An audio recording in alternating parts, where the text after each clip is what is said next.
Hello everyone, this is just a 1 week update to my Pawpaw seed starting adventure.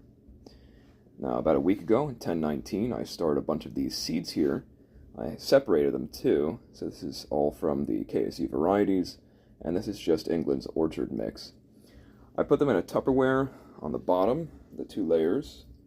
Very bottom here, I have a layer of vermiculite, and then I put the seeds down after I soak them in a bleach solution to clean them out.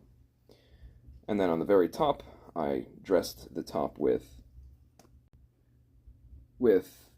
peat moss. And I use peat moss because both of these are nutrient devoid, and I should avoid a lot of the molding issues that I've had before. You could probably just use wet sand as well, but I felt like the wet sand might be a little bit tricky to keep the humidity at the right levels. So I kind of tried a couple of different methods in order to try and germinate these seeds. One of them is just the regular bed method here. So here's one of the seeds. No sprouts yet, it seems.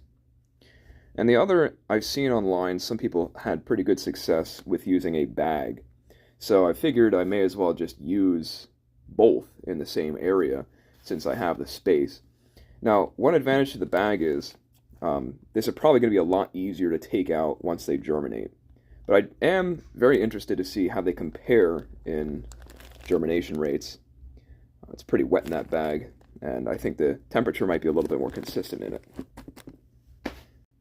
Alright, so here's a temperature probe. It's about 80 degrees towards the edges of the container, which is just where I want. It's a lot warmer in the center, but warmer is not necessarily worse as long as it's not going to pasteurization temps.